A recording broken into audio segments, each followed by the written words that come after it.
You are listening to Unleash Your Creativity with Omashola, where creativity is showcased in its many dimensions. A time to celebrate, empower, inspire, and equip creatives with thought-provoking interviews and up-to-date information. You are listening to Unleash Your Creativity with Omashola, showcasing creativity in its many dimensions. Hello, and once again, you are welcome to Unleash Your Creativity, the show where I showcase creativity in its very many dimensions. So whether it's coming from a craft, coming from a hobby, from a passion, even coming from a business or an entrepreneurial standpoint, it is a place where you are able to express yourself. And like I always enjoy the show, it gives me an opportunity to be me. And I always have to do this introduction because there might be some people who haven't been on this show. They've stumbled upon it or somebody has signposted. What is it about? I love to say the words that it is a place where we showcase, breathe, live, embrace, enjoy, and most importantly for me, we celebrate creativity. And this platform is exactly where we do that. And if you have not been following me, this is the time to jump on to my Instagram page at The Place of Excellence. As always, every week, I have a very exciting and intriguing guest. And today is no exception. I am going to be looking at creativity through the keyhole of the heart and passion. And those were two words that my guest of today has used. But before I go on to that, one common thread that has come through all the guests that have been on this show is the ability not being afraid to evolve. This in itself is a very key message to my listeners and something that you should take on board. Do not be afraid to step out. Because when I start reading the bio of my guest, you could tell that she has stepped out in many ways. It is also part of this show for me to give words that I like to use as a catalyst for discussion. So some way, somehow, as I converse with my guest, the word planning and the word self-care would be plugged in one way or the other. I believe that everybody should be able to do what they enjoy doing. And if possible, why not get paid for it? About my guest today, she started as a chartered accountant and then went on to become a teacher who specializes in preparing children for 11 plus exams through her thriving tuition called Towin Academy. And I know she's going to tell us a lot more about that later, where she has supported, I want you to listen to this, hundreds of children to obtain a place in selected schools of their choice. On top of that, she is a marathon runner, another hobby which has taken her across the globe as she becomes part of this movement. Now, if I go through, we're not even going to start. So this is some plus more, which we're going to be talking about shortly. So as I've mentioned to you, let's laser on that word, planning and self-care. It is very nice to have you on my show today. Thank you for joining me. Thank you so much for having me. A great pleasure, privilege as well to be on your show to talk about what I'm passionate about and obviously share ideas and share a lot of stories, I'm sure, a lot of ups and downs through the journey of life. So thank you so much for having me. Absolutely. Now, I'm going to just kickstart this going. I'm going to ask you a random question. You can be thinking, where is that coming from? What were your favorite subjects in secondary school and why? Oh, interesting. That's very interesting. Oh, my favorite subjects, I remember biology definitely was one, although I'm not a scientist, and maths. And the story with maths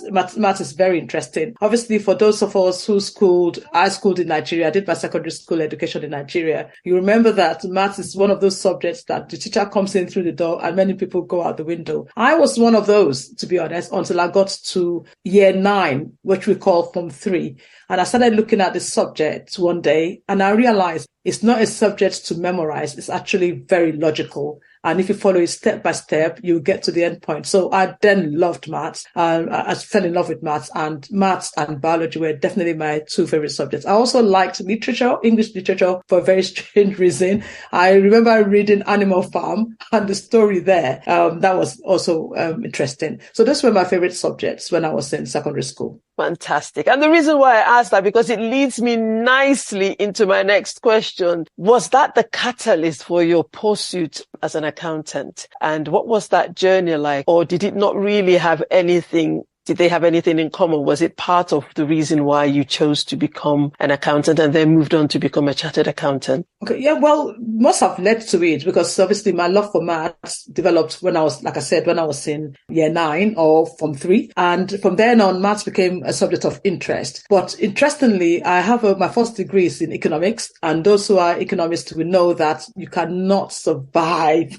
one day in economics without knowing, detailed hardcore maths. So, I mean, we're talking about way advanced. So that was my plan, really, was to go and just study economics because I just loved the combination of just knowing about what's going on. And then when I was doing that course, I then decided to become an accountant. One led to another. So it was one of those journey that I started off seeing just one staircase, and then eventually more became obvious as time went on. So that was why I decided to become a qualified accountant, because I just loved the fact that it works with figures and all the other things that came with it. Just being able to be a problem solver, a solution provider. That was why I went into that as a profession. And you did, it may be in different hats, which you might tell me in a minute, 20 years experience in public sector. What was that like? Can you remember any of your highlights on that, in that particular area? I think it would be an interesting story if you have Absolutely. a couple of stories for my listeners, especially those because I want my listeners to engage in the fact that they're getting almost free career path nuggets. So what was it like? Okay, so when I was 21 years in the civil service, actually, but I didn't start there as an accountant. So I joined the civil service. Somebody who was in our 20s, came into the country, came back into the UK, started off with the employment service those days. I think now they're now called DWP. They're part of DWP. I started with the employment service, in a local job center, actually, as an executive officer. And then from then on, moved on to the head office, moved on to the Department for Education. But while I was doing that, when I started that I started my professional exams for accounting. So I was doing that part-time, studying to be a qualified accountant while I was doing that. And during that journey as well, obviously life happens, got married, had my children, and sort of did other things as well in terms of education, just developing myself. So what I did, which I'm sure a lot of mothers, a lot of women do, and men as well, is while I was also working, I was also studying part-time, either doing an MBA or, doing that as well in terms of my qualifications. It's sort of just juggling the ball and making sure that those 2 or 3 or whatever hat you're wearing. So being a mother, a wife, a student, an employer, also just making sure those balls are juggled and balanced very well. That takes a lot of guts, a lot of planning, and obviously a lot of determination and not giving up. So that really was how I got there. But through that, after 21 years in the civil service, I decided to leave. And I agree, you do juggle a lot of things.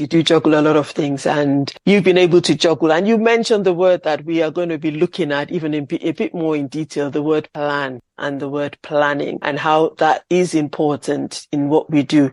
Then you did something which is commendable. You decided that you were going to change your career. I feel there's a bit of your love for the maths dripping in, but you just decided to do what I would call a complete U-turn and decided to transition into teaching. I wanted to find out what was the reason for that big transition to go in. And I, in your bio, you said you discovered you enjoyed teaching. And I look at teaching and I look at accounting and I'm thinking, well, number one, the pay don't match up. If you're looking at it from that angle, from that hat, I found teaching by default, even though I've taught in compulsory education, adult education, but you say you actually love it. What drew you to teaching? There's a backstory to that. For those of us who studied in Nigeria and did a university degree in Nigeria, there's something called the National Youth Service Corps. So when I served and I was serving the country and giving back, I was posted to a school. and I was posted to a rural school, really. This was the only secondary school in the community. And I was assigned to teach what is equivalent of year 10 and year 11. So these are children preparing for GCSEs. And that was very interesting. So you can imagine me in my very early 20s being given that kind of responsibility. And I was teaching them, as you would guess, maths and economics. So these were two favorite subjects. So obviously I've just come out of my degree. Economics I was hot on economics and I loved maths. So it was a case of that dialogue with these children after I passed their test. All these children we're talking about 14, 15-year-old trying to test, they just size you up as a teacher, and I'm young. And so I was passionate about giving and letting them know math is very easy. So I used to have this after school club equivalent, just after school lessons, teaching them maths and letting them know really they don't need to memorize it. All they need to do is understand the logic, that maths is very logical and you just follow it step by step. You start from step 1, you get to step 10 and Bob's your uncle. So that actually brought some passion in terms of teaching, and I love that. But it's not a profession that is really, really appreciated as much as it should, in most of our African countries, I could say. I mean, that's what I knew then. So it wasn't a profession I was going to go into. So obviously I chose a different path.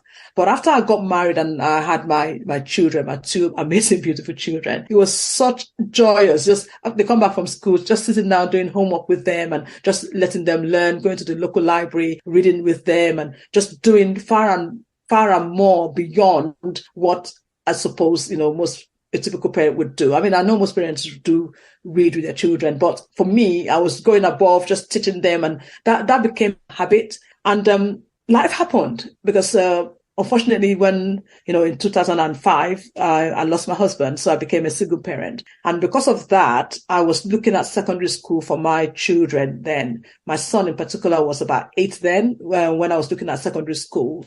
And I looked at the schools in my local area and none of them, and I mean literally none of them, was of interest. I sort of put them in 2 boxes. There were some that were faith school. I had to either convert to Catholic to go to that school, or there were some that were not performing really well. So I started to widen my scope in terms of where I was looking at. I wasn't able to at the time. I didn't want to move. So the option I had was to look into grammar schools. And from then on, I started thinking, okay, grammar schools, that was something I need to explore. They were not near me, but you have to sit an exam to get into them. They were very, very fiercely competitive to get into. So preparing my child, number 1, to do that, and number 2, to do that, obviously awoken that passion to teach, find out more. What can I do to support my children beyond the schoolwork? Bearing in mind, I needed to train, develop, assist, and support my child, number 1, to get to that stage where he's 2 years ahead. So that was what brought back that passion to teach, and to not just teach, but to make sure that children that were on the receiving end, standing with my son, enjoyed that moment, so that was what awoken that passion again for teaching in me. Wow. Who would have thought you had to dig that deep in terms of the youth service? And I do remember that. You are listening to Unleash Your Creativity with Omashola, showcasing creativity in its many dimensions. I first of all would like to say congratulations to you for being shortlisted as a finalist under the category of education at the 9th Women for Africa event that took place on the 13th of May, 2023. Reaching this stage in itself is worth celebrating as you continue to change the lives of students, allowing them to enjoy, giving people a great solid foundation. So I just want to, on behalf of all the parents and all the children that you have, that have passed through you, I am saying we celebrate you and congratulations. Thank you. Now I'm going to move into that question, which is a catalyst of you training hundreds of children. How did that start? And what are the key things that they sought after? And what difference? So it's a power-packed question so that you could take it as you wish. And I'll go over that again. What was that catalyst? I mean, from the children to now say, do you know what? I'm doing this for them. I'm now going to start doing this for others. And what do people look for when they come to you? And what do you give that is different from mainstream? Very much. Thank you. So before I just answer the question you asked, I just want to say thank you to the organizers of the Women for Africa. That was a big one. And really to get to that stage was a honor and a privilege. And so thank you to Tola and Sam Oniwanje who organized that. And obviously thank you so much to the parents, to those who nominated me as well. Anyway, to answer your question, where do I start? Well, one thing I should also say is I love sharing.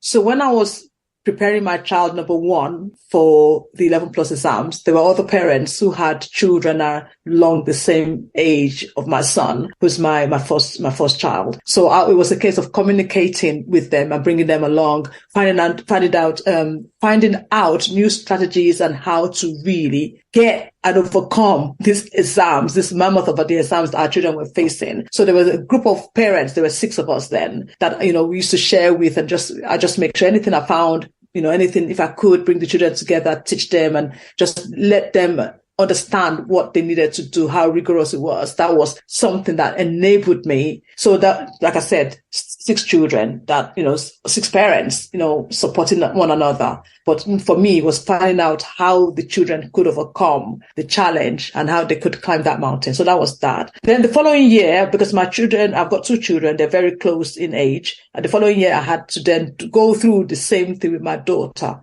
And this time, because of the success that I had with my son, people started asking about, what to do, how to do it, and, how did that happen? So with my daughter, there were some of our friends, I got together and I was teaching them free, interestingly, teaching them free.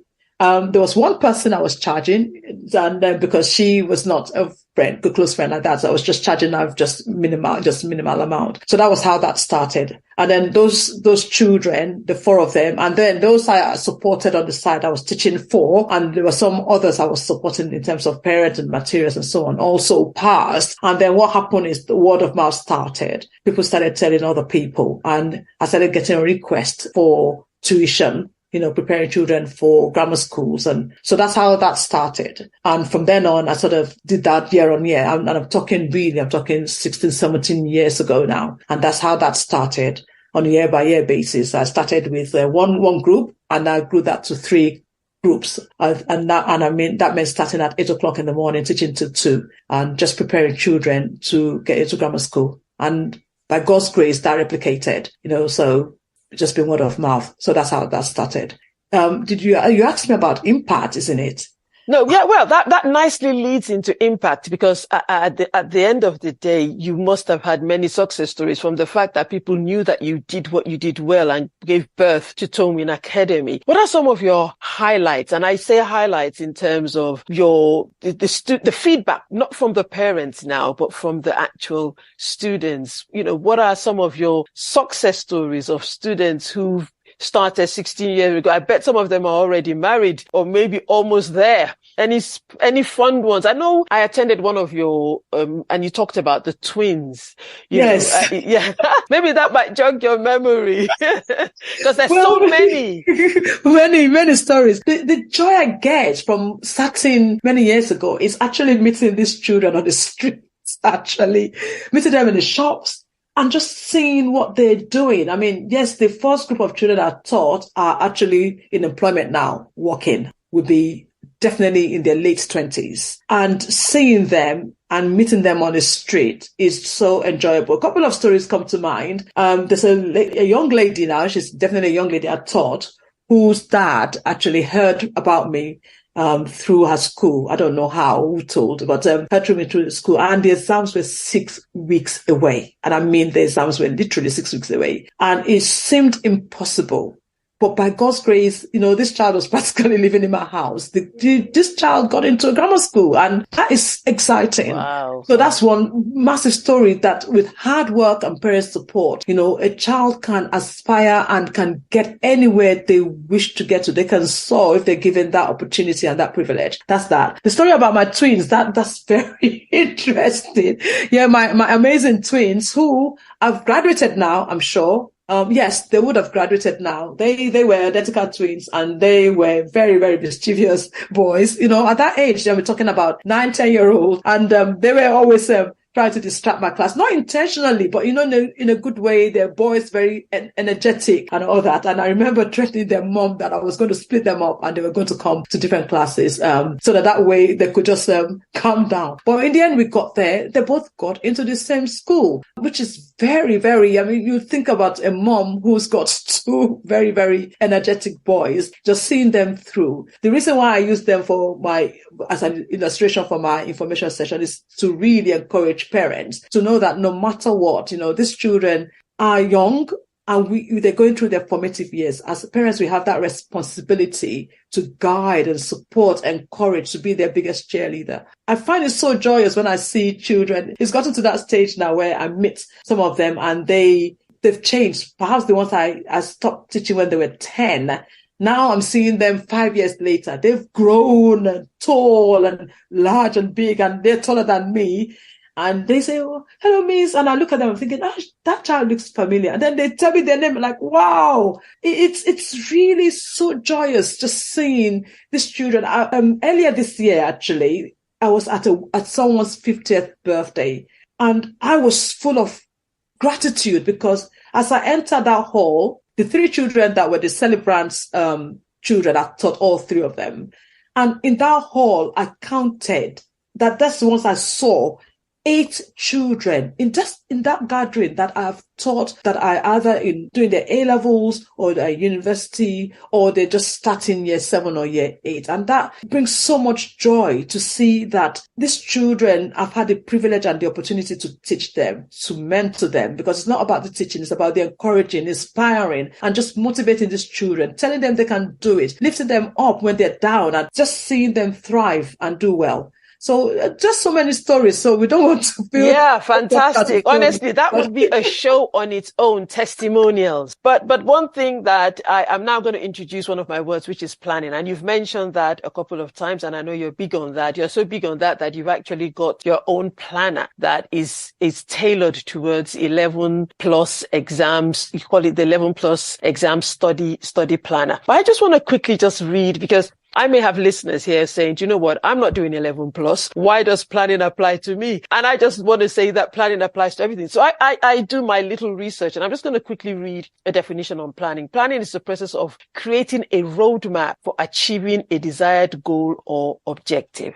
And it can be attained or implemented in a wide range of our lives. So for personal purposes, for household goals, for businesses, for organizations. So I don't want to lose my listeners. So they need to come back because we're talking about planning. So I'm going to ask the question to you. What does planning mean to you, and why the planner? Planning, like you rightfully said, is big. We really need to be intentional about what we accomplish. So just like every other thing, the 11 plus exams, I'll just explain it just in case there's someone listening who's wondering, what's the 11 plus exams? The 11 plus exams is the exams that children take in order to enter or gain admission into a selective school. Now, there are grammar schools and there are private schools or independent schools. In the country, in this UK, the UK, we're just looking at UK now. We're talking about the UK. I'm focusing on the UK. There are only 164 grammar schools that are secondary schools out of the thousands. I'm sure we have over 5,000 schools. That's 11 plus really is a niche. So, but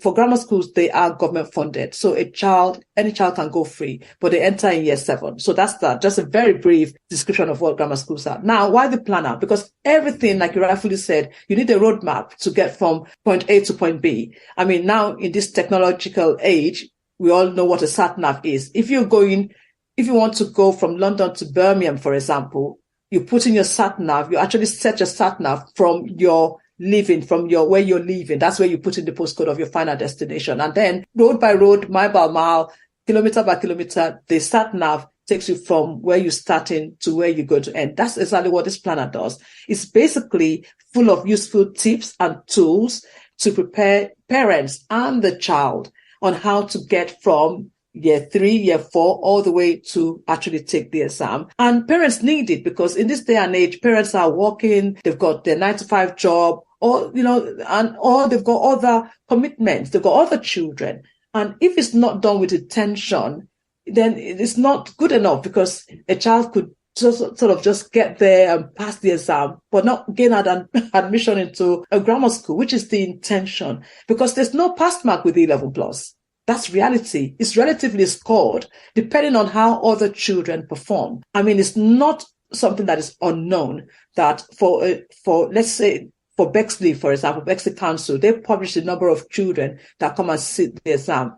Last year, there were about 6,000 children that turned up for the exam, and they're only about 400 places, 480 marks. Wow. Because they take 120 in each school out of the 4 grammar schools. So if you look at that, that is a lot of children turning up for these exams. So a parent needs to be intentional. They need to map out and plan, the work the child will do, how the child is going to progress from where they are to where they get to, which is the outcome to actually attain a place in a grammar school. So what I've done literally with this planner is walk a parent through from year 4 all the way to year 6, what they need to be doing, when they need to go and investigate schools, open days, and obviously through it is actually planning what to do at each stage, up to the exam date, up to post exams, and so on and so forth. So this is a guide. It's a walkthrough, holding a parent and a child by their hand, term by term, on how to actually successfully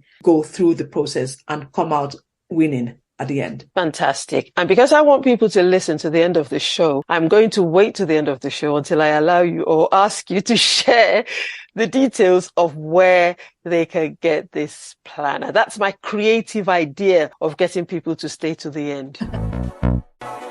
You are listening to Unleash Your Creativity with Omashola, showcasing creativity in its many dimensions. This is about hobby, and everybody should know I'm passionate about people's hobbies. But this hobby, come on, is running the marathon.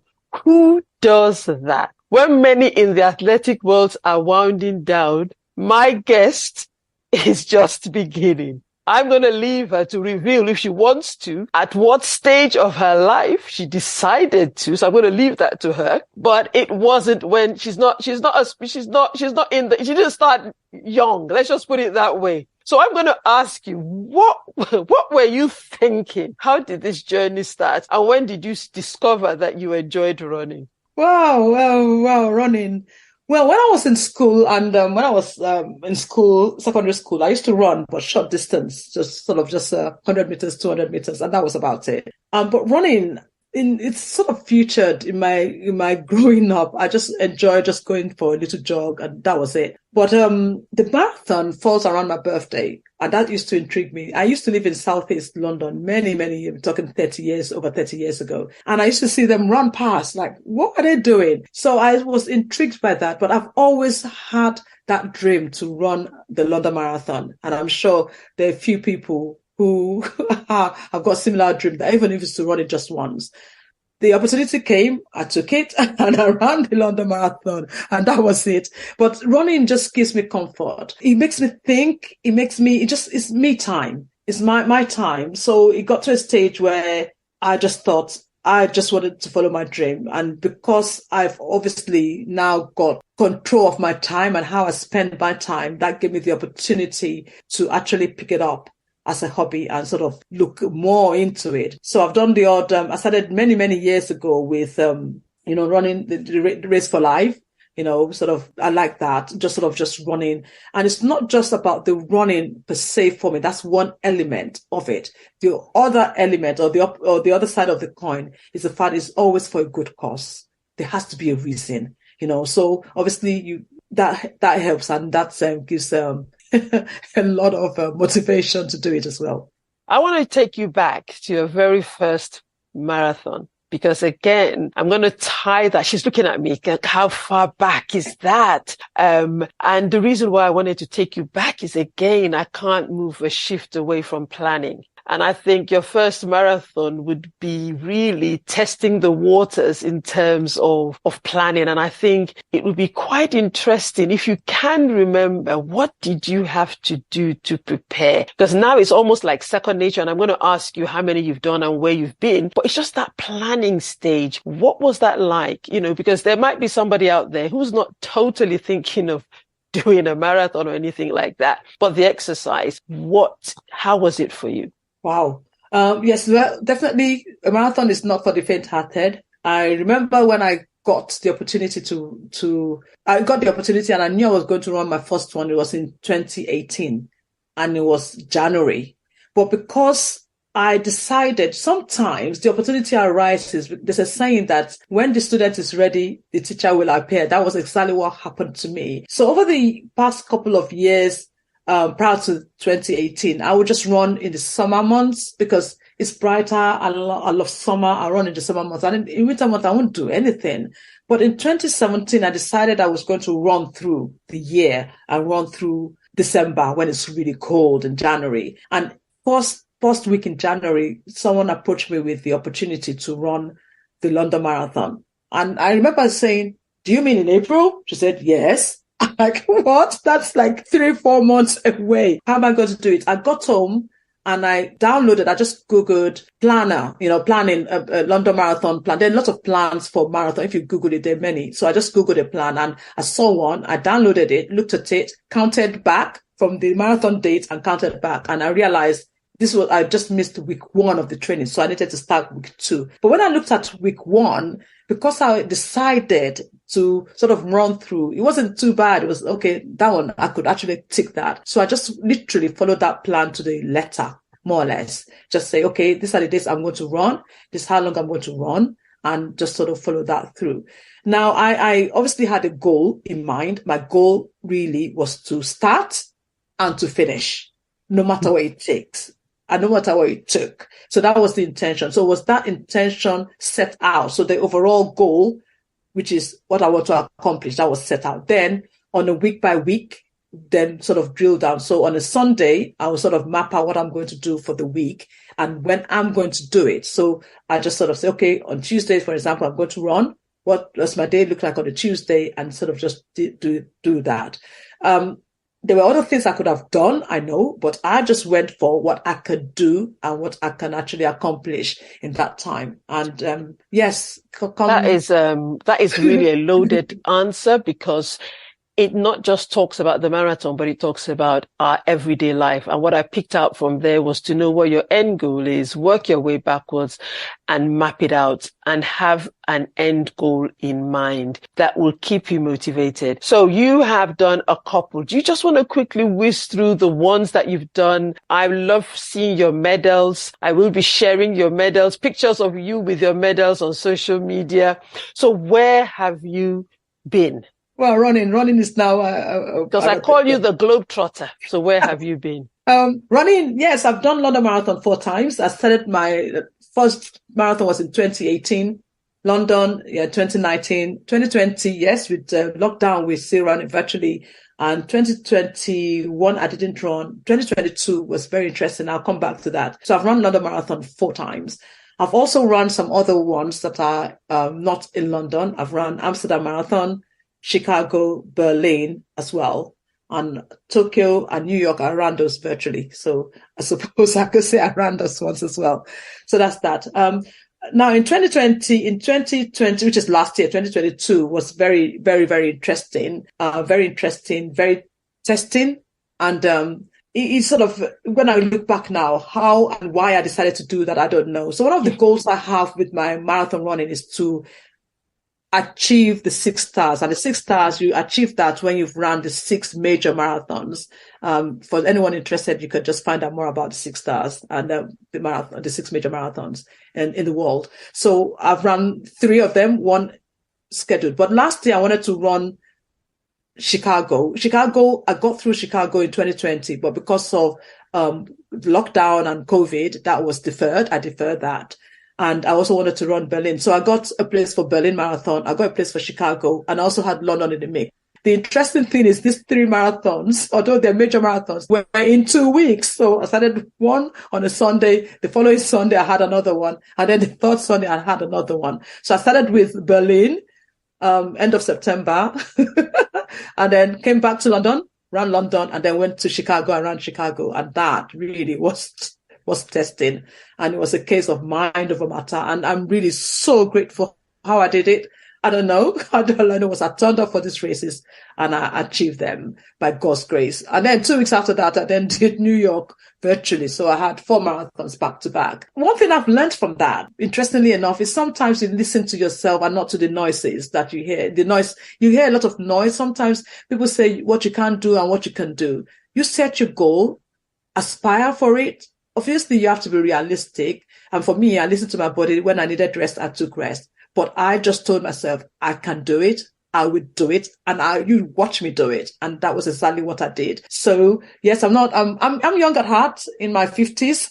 I'm glad you said that. And you're still running. You did one last year and you're going to do more. I was literally hoping she would say that. So nobody has any excuse. If you've been thinking about it, there are no expiry dates. For some of us who haven't been thinking about it, we're off the hook. But for those that have been, there's no expiry date. That is amazing. And you've hit it on the nail when you talked about listening to your body, because it leads me nicely, because some people may have thought that I've forgotten about my second word, which was self-care. And you mentioned that. So I'm just going to quickly give a quick definition. I mean, that's the teaching in me, isn't it? The research. So it says it's defined as a set of intentional actions and behaviors that individuals engage in to maintain their physical, mental, and emotional well-being. And this can be done in different ways. Do you want to very quickly just share your self-care regime? How do you do that? How did you do that? Okay, wow, that's a loaded question. I know. Very, very important.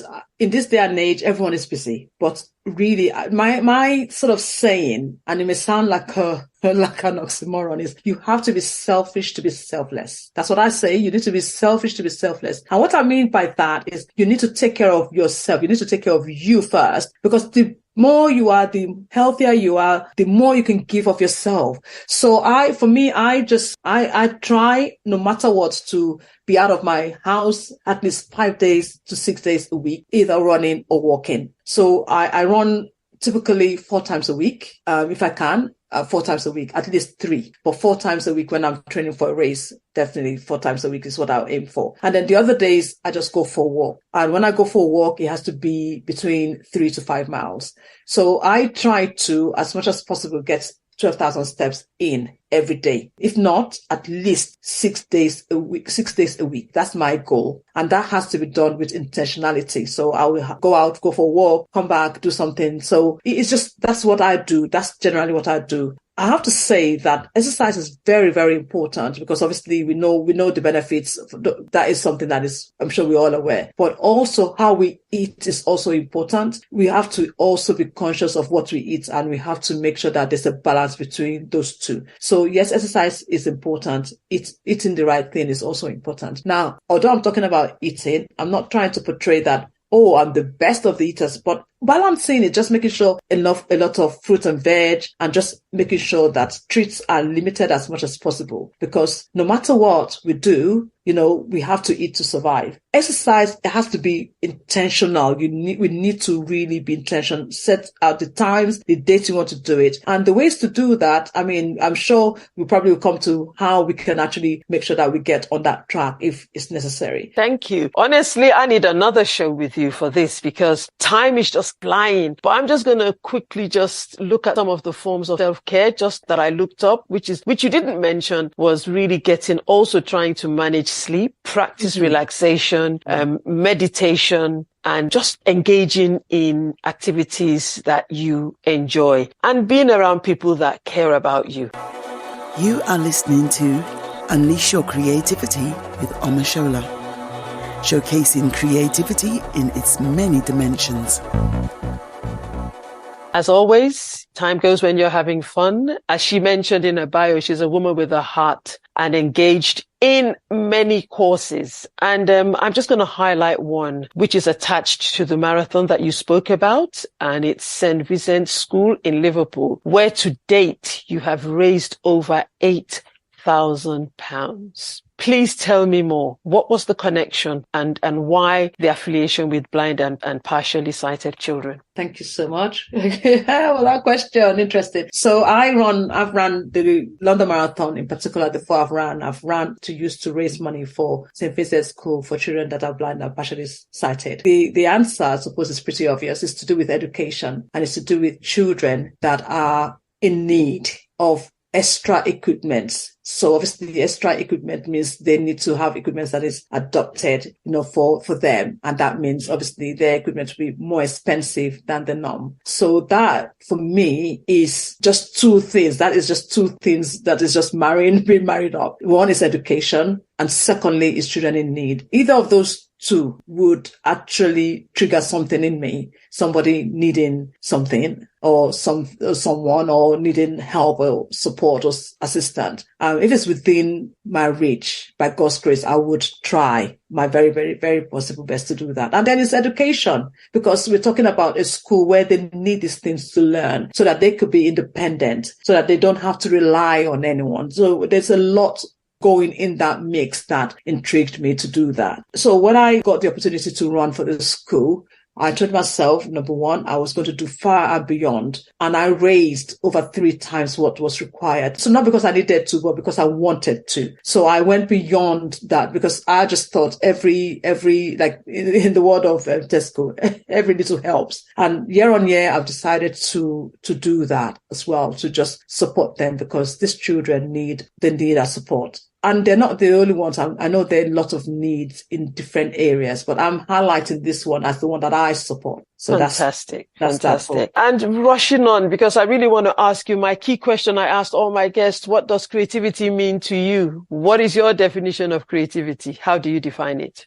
Creativity is finding something you enjoy doing, you're passionate about, and growing it, really, and exploring it, developing it. So it's not something that happens overnight, obviously, but it's something that you find that you're interested in, and sort of just making sure you work on it. You spend time doing it, doing more of it, exploring different ways to do it, and also connecting with other people in that domain. It might be, I don't know, whatever it is, domain, just finding out what others are doing, because that sparks, and just letting it loose and really just being yourself with it, not necessarily copying somebody else, but being yourself, letting your passion and letting your personality also meet up with what you enjoy doing. That's creativity to me.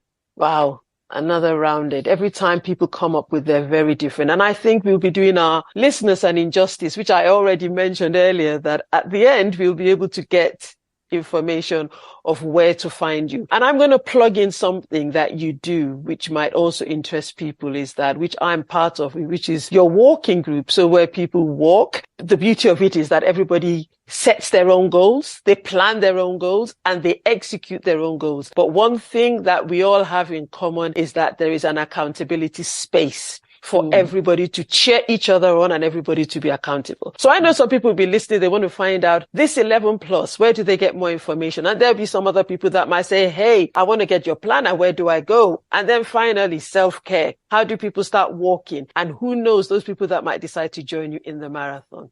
The floor is yours. Right. So I would start with the 11 plus, because that one, that's sort of just, I could give an answer to that. So I've got an information session which I hold every year. I've been holding this information session now for over 12 years, which talks about the 11 plus, everything 11 plus, and how to scale through that successfully.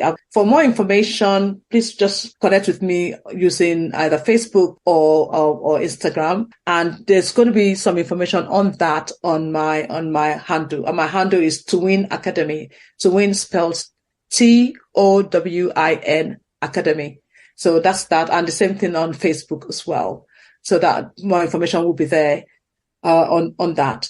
In terms of my running, if you look at my personal page, which is Titi _Windapo, my name, really my first name, my surname, you'll find all the adventures I know the things I do about running, the ups and downs, my growing. Actually, I don't tend to complain a lot, to be honest, but just my adventures, where I've been, what I'm doing, my weekly runs, and just follow me there. And yes, it's not just only about running, just motivation, just to inspire someone, just there's a lot going on my personal page. And if you just find me on Titi _Windapo, that's on my Instagram page. There's a lot going there. There's a lot going there. Yeah, and I think also now, if it's not there, that's where they'll be able to join your link if they want to, in order to do the running. We're gonna have to end this, but it would not be right if I don't do one or two did you knows that I talk about. And I just wanted to let people know, because we're talking about the marathon and we didn't mention the mileage or how long it is. It is actually the distance of 42.195 kilometers, which is 26.2 miles. And the very first one was ran in 1896, which was the inaugural modern Olympic Games in Athens. So that's me digging deep. So at least I've given you, did you know, so that I've informed my listeners.